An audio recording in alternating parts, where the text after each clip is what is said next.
Hi, everyone. Welcome back along to the show. Today, I have with me Jon Hay. Jon is the Senior Vice President of Data, Intelligence and Analytics at the Boston Red Sox. Jon, welcome along to the show. Looking forward to hearing from you and talking to you about using insights to help you and your team and the organization that you work for. So thanks a lot for coming along to the show.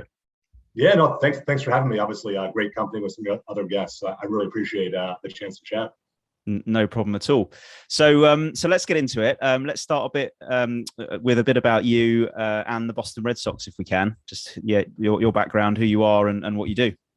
Yeah, for sure. So I'll try and give the abridged version. So I graduated college with a degree in economics, went to finance. So I worked at Morgan Stanley for about 5 years, right. Actually around the time of sort of the collapse over here. So I was there when Lehman Brothers went under. I was trading fixed income derivatives at the time, which was very interesting. I sort of realized through that maybe that wasn't the long-term career for me. So I went back to grad school over here. I got my MBA.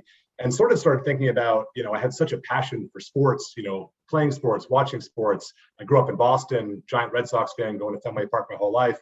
Was there a way I could take this skill set I cultivated, around data analytics, sort of quantitative intelligence, and apply that to something I was more passionate about? I'm not a day trader. I'm not, finance was a great role for me, but it's not something I sort of live and breathe. And right. So was able to sort of, through that process, through some networking and things like that, parlay that into a position with the Red Sox after graduation as a baseball analytics intern. So I worked for minimum wage here in the US, which was $8 an hour at the time. I was 29 with 2 degrees. And I made it. My very patient fiance, now wife, allowed me to do this. I spent a couple of years working under Bill James, who's sort of the godfather of sabermetrics, actually the person who coined the word sabermetrics back in the day. So I spent a couple of years, building out things like player predictive models, contract analysis, kind of more of the traditional sort of Moneyball style sort of analytics. And then kind of after that, started looking at, there's been this big movement in professional sports in America, at least, and certainly overseas as well, just taking some of these principles we use for the on-field success and applying those for the off-field portion of it, right? So thinking about ticket pricing, concessions, sort of, CapEx, new opportunities, things like that. And so I had the opportunity to kind of start that department and kind of build that out. So now I actually oversee kind of all of our data and analytics on the business side. So, I oversee CRM, our data warehouse, all of our business intelligence. We use Tableau for our BI, and then all of our sort of internal analytics. So, marketing, sales, ticketing operations, things like that. Mostly with the Red Sox, we do some work. We'll get to this later, but we work for FSG, Fenway Sports Group, which owns Liverpool Football Club in the UK. We own the Pittsburgh Penguins. We own RFK, a NASCAR team over here in the US. So some kind of cool opportunities for synergy and they're around like the customer engagement and things like that. So it's been super interesting. I go to Fenway Park every day, which you told the 6-year-old me I would go to Fenway Park every day and have an office that, it's unbelievable to me. So, you overlook the pitch?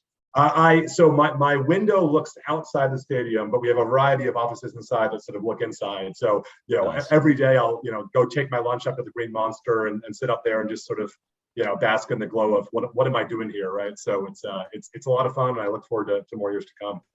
Amazing, and not a lot of people get to marry their passion with their job. So the fact you get to do that every day is pretty awesome. I feel immensely grateful, and I have, I think one of the cool things about sports is, it doesn't. This isn't cool, but it pays a lot less than other jobs. That part's not cool. Right. It does mean that people who work in sports are doing it because they're passionate about it. Yeah. So all the folks that I work with, the Red Sox, not to say that people aren't passionate about their jobs, but, they could be working in a lot of other places, especially people with analytics backgrounds. I could work in almost any company in the world and work remotely. And so the fact that these people are there, I think really creates a sense of community and sort of a sense of driving for kind of the same goal.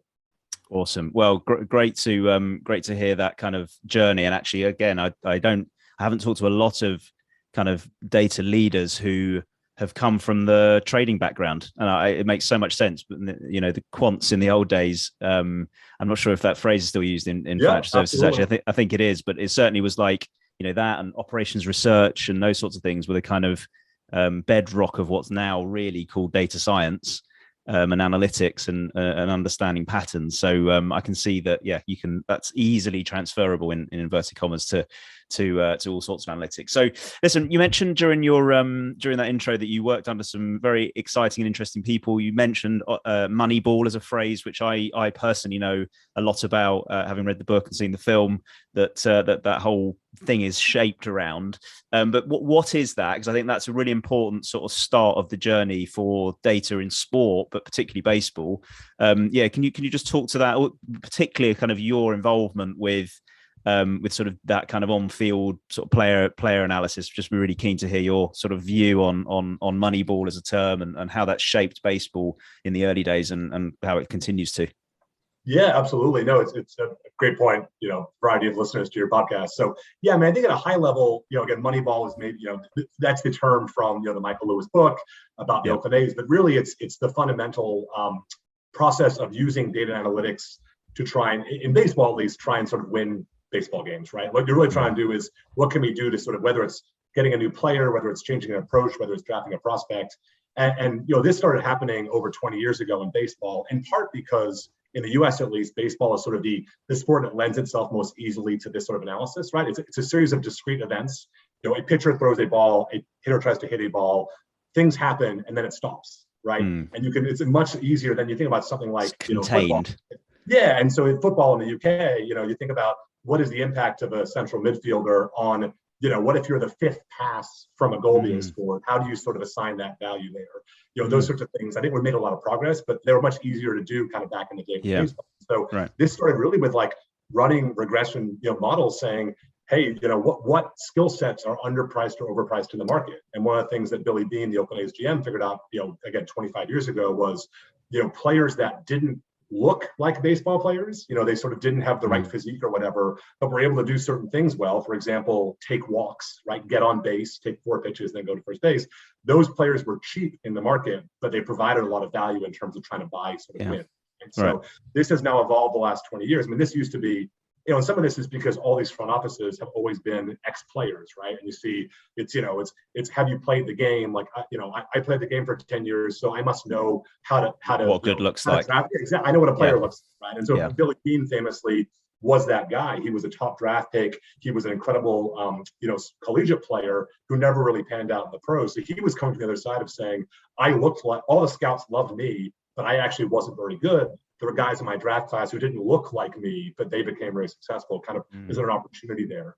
So it's really evolved now to the point where in baseball, almost every club has, we've got this sort of data science, we've got engineers, we have, stat PhDs. I mean, at Liverpool, our whole sort of player analytics team is a bunch of, planetary science PhDs from Oxford and Cambridge. It's that sort of.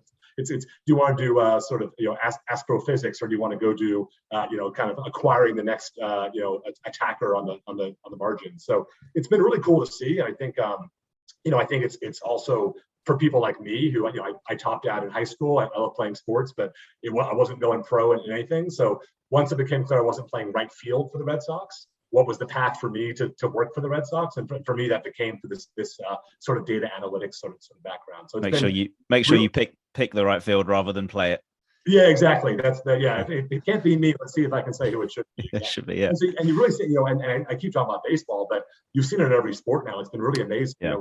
In soccer, football, sorry. Now with some of this player tracking technology, you do things about expected goals versus realized goals, right? So based on where players were taking shots from, what would you expect that to convert at? And you can sort of look at these metrics that, football's so hard because you might have a 1-0 game. You're not going to assign all the value of that game to the goal scorer and the goalie, right? You sort of have to figure out what other players did. So, the technology has advanced so much with some of this tracking, wearable tracking stuff. We use these super high def cameras in Fenway to actually track all the players, the umpire, and the ball at all times. So you get these really amazing things about if there's a fly ball to center field and the player catches it, how efficient was his route, right? The ball was hit. What was his reaction time? Was his first step in the right direction? Did he sort of meander to where the ball went, or did he run straight there? So you find, so you might find these players who are very fast, but actually aren't great fielders because, their first step is in the wrong direction, or they freeze, or things like that. So it's really allowed us to sort of separate some of the kind of noise. The sports are noisy, right? So you walk up to that, you either get a hit or you don't, right? It's binary, 1 or 0. But is the process correct? Did you hit a line drive directly at a player? 90% of the time that's a hit, but the ball was caught. We should give you 90% of the value of a hit for that, right? If we're thinking about your value as a player, because over time that was. It's really interesting, and it sounds like it's evolved in certainly in what you're focusing on from those early kind of Moneyball days when it was sort of first came into the lexicon and into how baseball was run, and it's evolved quite a lot since then, and a lot more focus. And you talk about it sort of being quite kind of almost binary, player throws the ball, a player hits the ball, someone runs to the ball to try and catch it. There is context though, isn't there? You've got the fans in the stadium, you've got the weather, you've got how often the players played themselves, you've got all these sort of things that are around the action that you talk about being quite self-contained.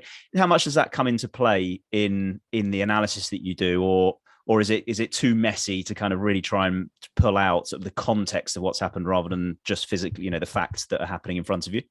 No, you're absolutely right. That's actually a huge component. Early on, you could sort of ignore that because you were really dealing with kind of pretty low level. The bar was pretty low 20 years ago.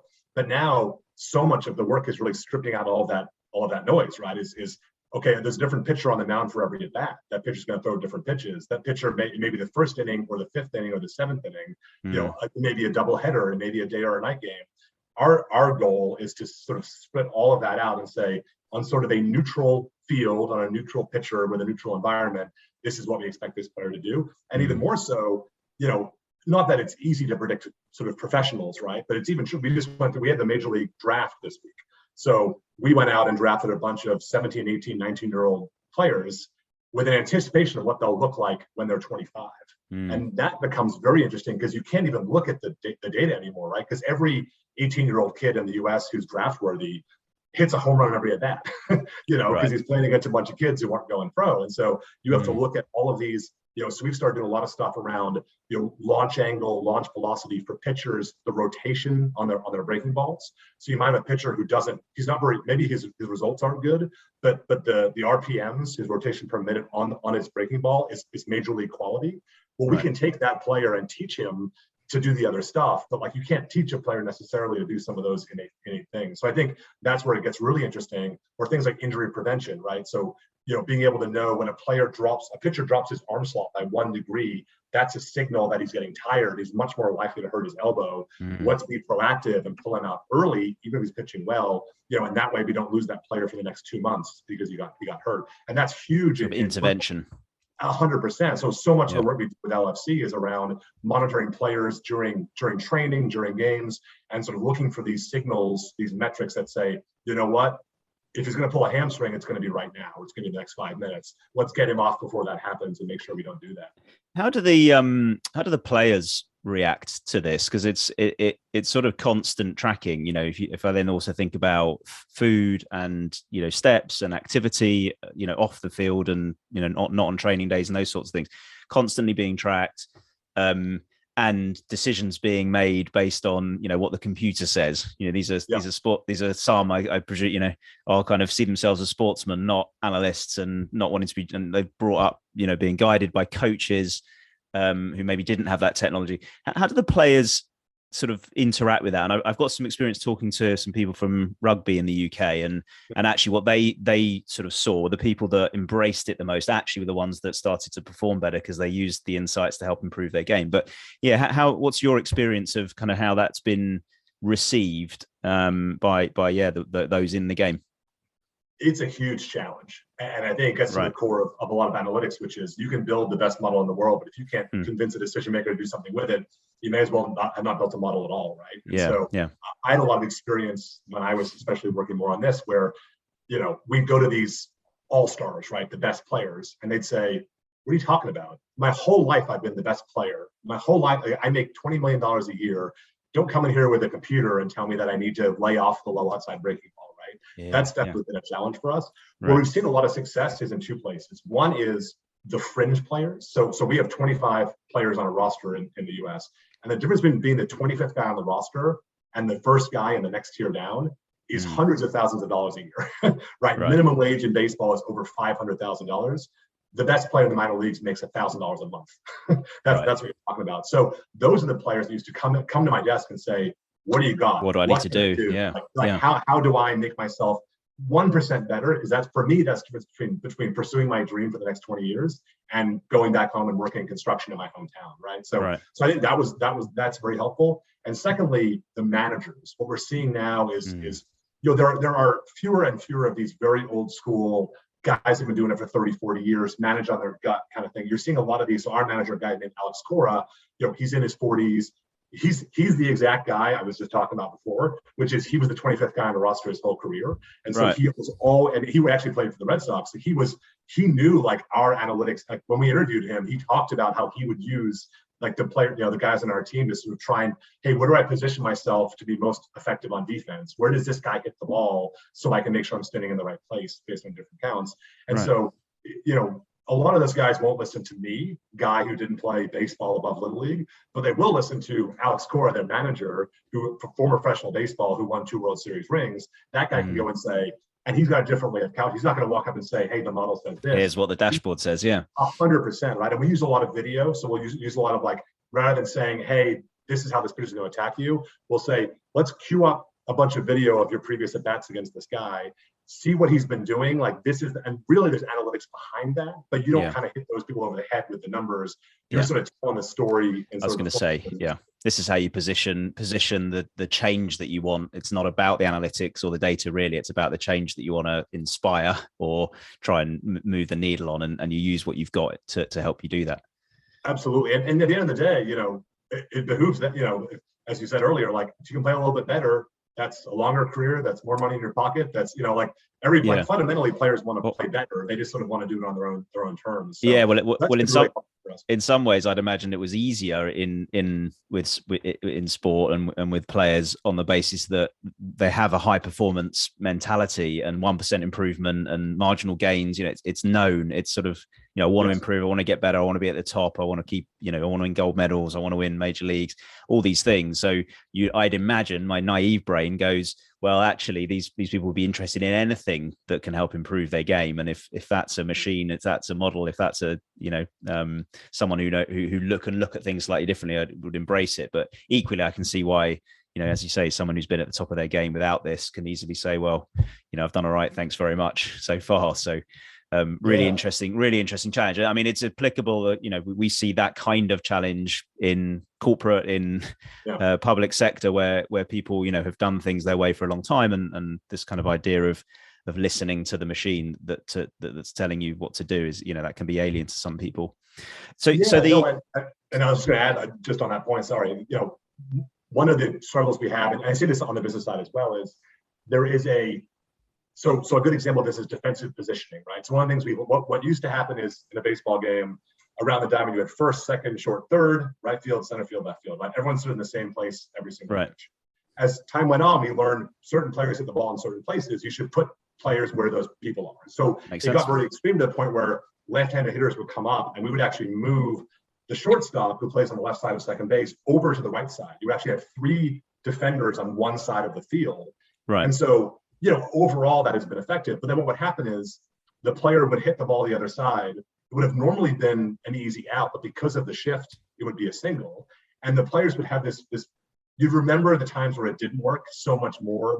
So you sort of have this like a little bit of a selection bias in people's minds where maybe what you tell them to do works 60% of the time, but they really remember and sort of walk it on the 30%, which again, something we deal with on the corporate side as well is, it's great when things sort of work. And the moment you make a prediction that doesn't work and someone says, well, thanks a lot, computer. Well, there's a high bar. There's a really high bar that people set. It's being told what to do by something that isn't a human. And so there's a bit of a game to play there, isn't there, about how you land that message. But you mentioned there about the corporate side. I wanted to come on to that. So we've talked a lot about that kind of on field, and that's what I think people would sort of think about when they think about analytics in sport, player analysis, player development, transfers, all that good stuff. What about the non sort of on-field stuff? I think you call it corporate there, everything else about running a club, because it is a business. There's sport happening. You just talked about the sport, but it's a business. There's fans. You're buying to go and see things. You've got, you buy caps. Are you responsible for that? And how does that fold into the work that Boston Red Sox do?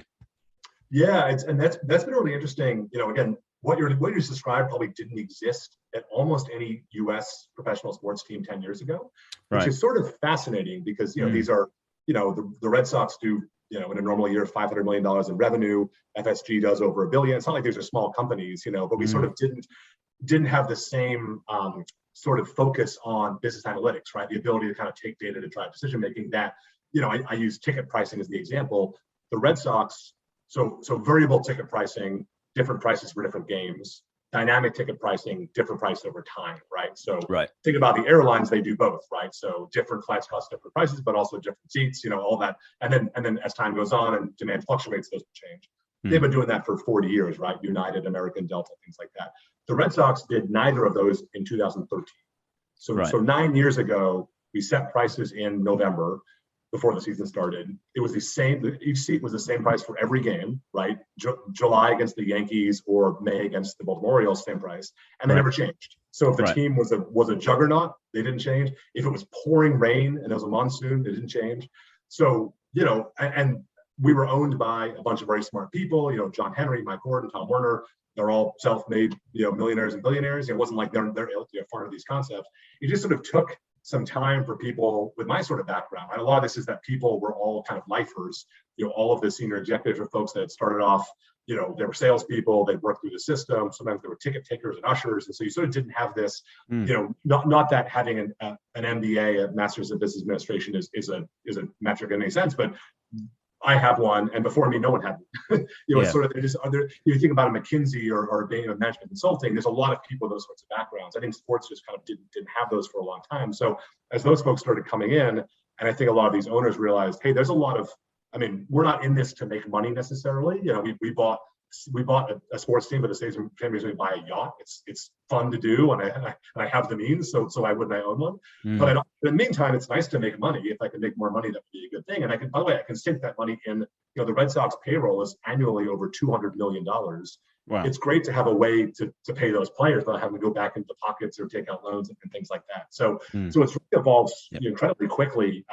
In the last really 6-7 years, to the point where almost every in the 5 major sports, including MLS, almost every team has sort of people like me and are thinking about things like customer data, dynamic ticket pricing, concessions. Again, new ventures. We have a real estate arm. We just opened a 5,000-seat music hall, kind of right behind Fenway Park, attached to it. That's kind of part of our purview. So a lot of these things that really involve data analytics, finance, things like that. Those kind of all rolled up to our sort of team now.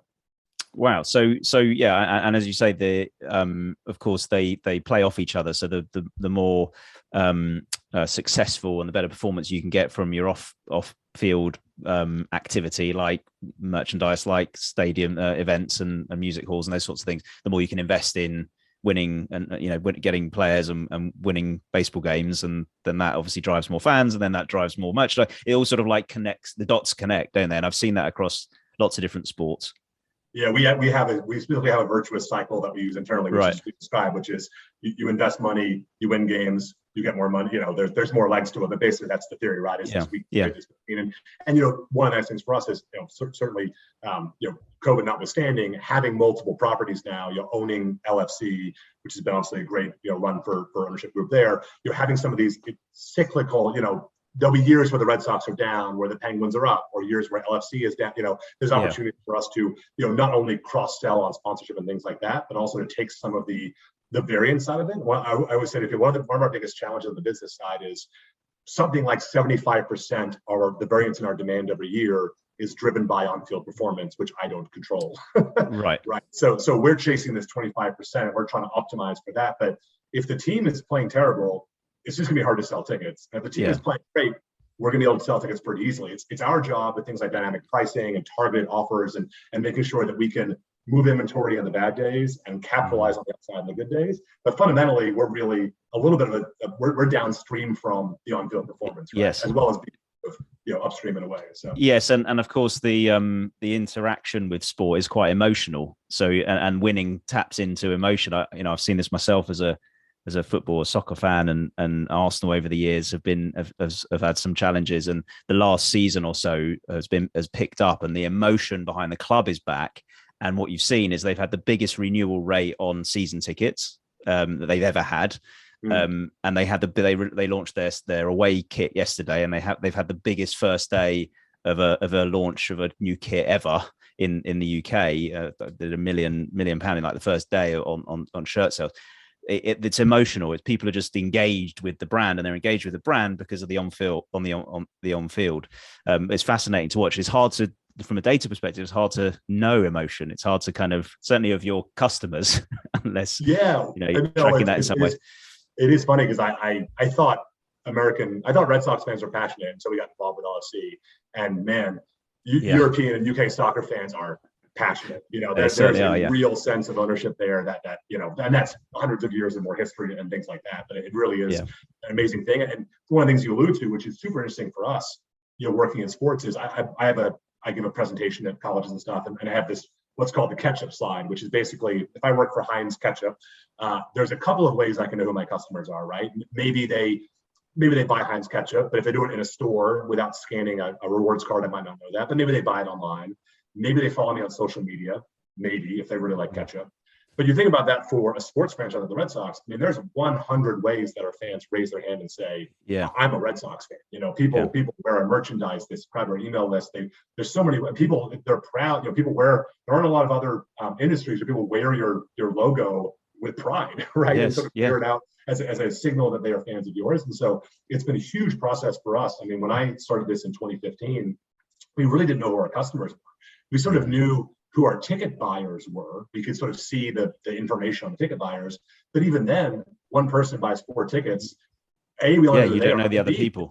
And we weren't really digital at the time. So people would then go and sell those tickets, they hand them off or whatever. And so we almost didn't know who was in the park, to the point now where we've got a multi-million person customer data warehouse. We've got customer segmentations built out. We've kind of got this full view of a fan that we never had before. And that's so exciting for us because, Jon Hay, before I even worked for the Red Sox, had 161 touch points in our system with the Red Sox, right? Before I was even an employee of the company.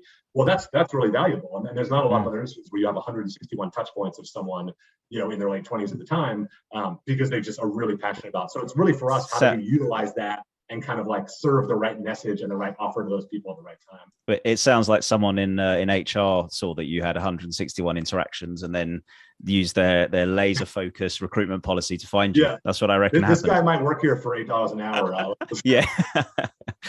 You must be dumb enough to do that. So what's really interesting, I think, as well, is the concept of fan and customer in sport, because and so I had a conversation with Max Matreau, who runs analytics for F1. I know Max. I know Max quite well. Yeah, Max is brilliant. Brilliant. And he obviously, they've got a slightly different challenge than a single team, because they're kind of across the whole sport. But the idea of a customer, the idea of a fan, are they fans of a particular team, a particular driver, of F1 generally? Are they someone who goes to races, or they just watch? There's sort of this whole complexity around, well, how engaged is someone with the sport, with the driver, do you have a similar thing? Have you sort of clarified what a fan is, what a customer is? Because I could buy your cap in Oxford Street in London, actually, and I'm not a fan of Boston Red Sox. I might just like your cap. But so am I a fan? Am I a customer? Am I something else? Have you sort of done that work to unpick those sort of different cohorts of people? Yeah, absolutely. So sort of twofold answer to that. The first is we really did this massive, we did this massive customer segmentation a couple of years ago here, sort of with that exact thing in mind. Right. Sort of twofold. One is, because almost half our revenue comes from ticketing in a normal year, we're hyper focused on getting people to come to Fenway Park. It's really about what's the path to get them to buy a ticket and come to the game. Right. There, to your point, there's fans all over the world that are never going to step a foot in Fenway Park, but they still have value, right? So understanding that, I think one of the cool things about working with LFC, I think what American baseball does very well is think about ticketing and ticket pricing and customer engagement and customer, like how do you get that person to sort of take the plunge and come in? What we don't do nearly as well, that we've learned a lot from, is sponsorship, is media rights, and thinking about what's the value of a Red Sox fan in Japan. What's the value of a Red Sox fan in Brazil? And so we did actually 2 games in 2019. We played 2 games at London Stadium against the Yankees, which was sort of our brainchild. We actually gave up 2 home games for that. And a lot of that was our ownership group realizing there's a big world out there. We can't just look 30 miles from Fenway Park and kind of focus on those people. Right. So it's a limit. Yeah. There's a limit to that. Yeah. And so I think that's a big part of it. And then secondarily, I mentioned earlier that the team performance is a big part of this. You're going to have fans that are just, all they care about is winning championships. So when the team is good, they're going to pay a amount of money to come. When the team is bad, you can't get them in the ballpark. Yeah. There'll be people that just want to have a nice day out with their buddies and they care about the weather. There are people that are fans of a certain team or for a certain player. There are people that will only come to a 4 p.m. Saturday start, like me, because I have 3 young kids, and that's the time that aligns with naps. It's got to be at 4 p.m. on Saturday. And so understanding those people, and so instead of us sending, hey, we're trying to sell tickets for this game, let's blast 2 million people with an offer.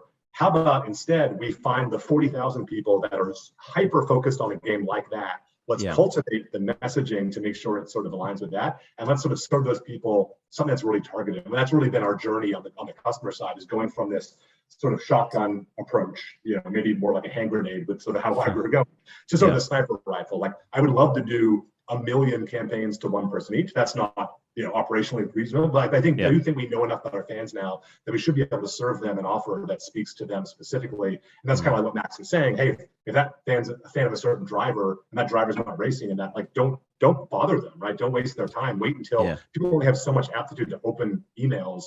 Make sure when you are communicating with them, it's resonating to them. So. Yeah, I love it. Really, really interesting. In terms of how you're set up to do all of this, what can you talk through to that a little bit? So just what's the makeup of the team?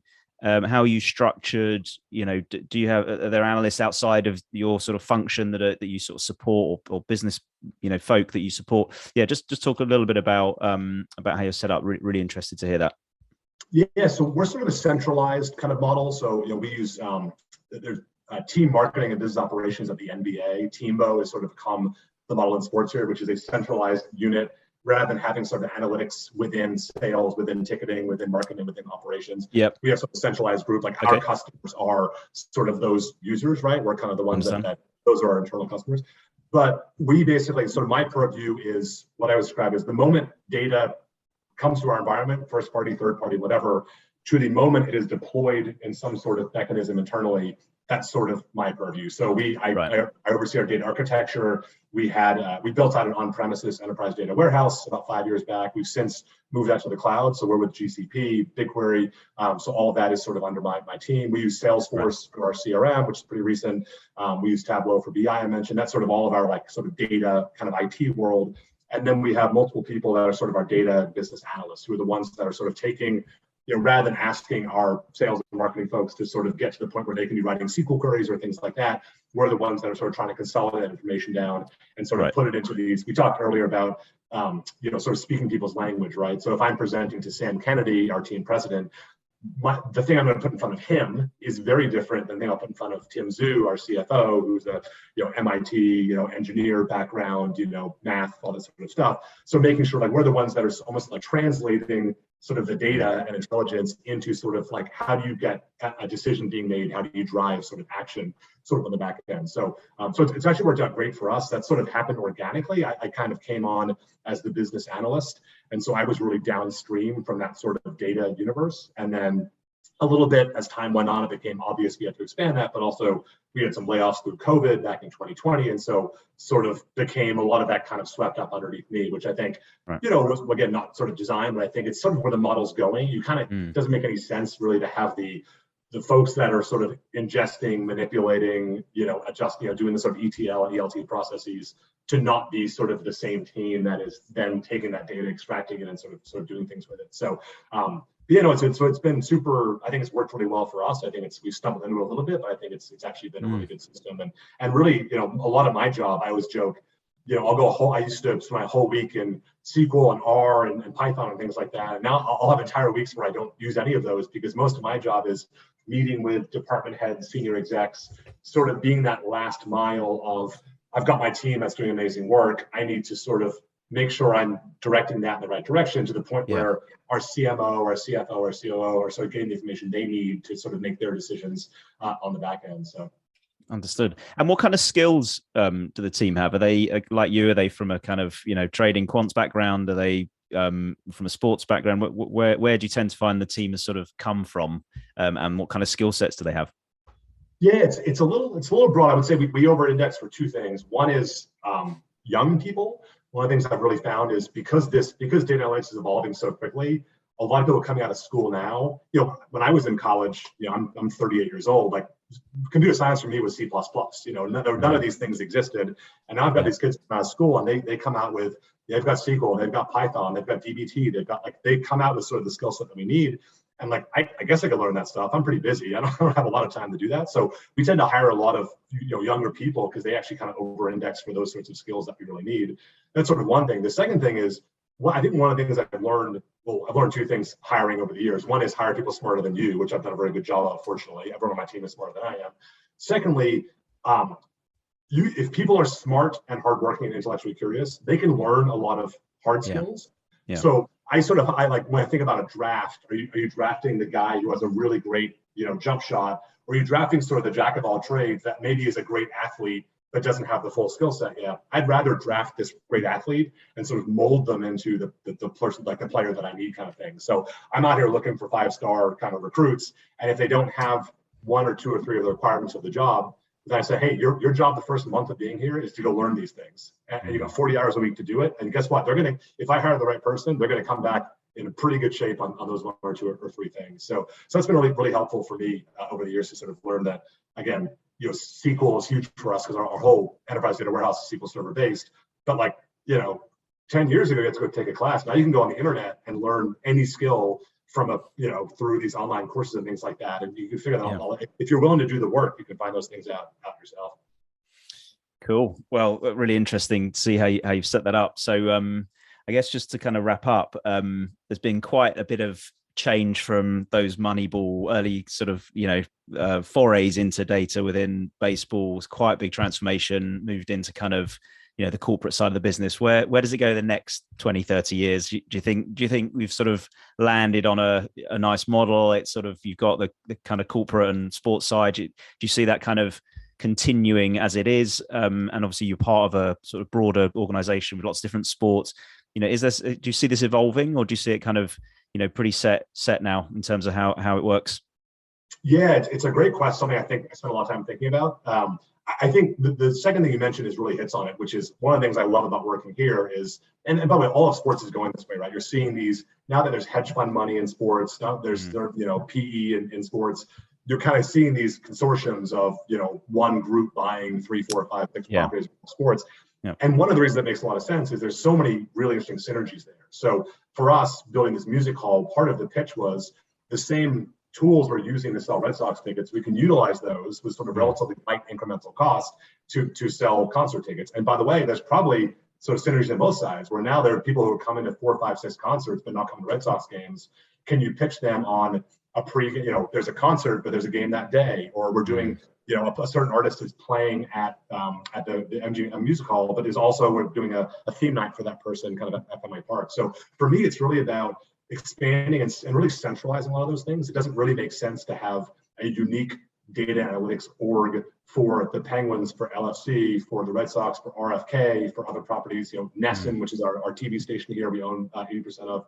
I think opportunities to kind of like synergize, but also leverage those. So we're going out having conversations about, when we're talking about new kits with LFC and talking about, what we're actually doing for the first time in baseball, we're able to sell sleeve sponsorship now, which obviously they've done in UK for a long time. Yeah, well, instead of just pitching the Red Sox, we're actually pitching, we're pitching the Red Sox, LFC, the Fenway Bowl, which is a college football bowl we do in December. So we signed a huge deal with a company called Wasabi, hot cold storage. And that deal was across all these properties. And we could only do that because we sort of had this centralized group that was thinking about that sort of in one vein. So for me, that's where the opportunities really lie.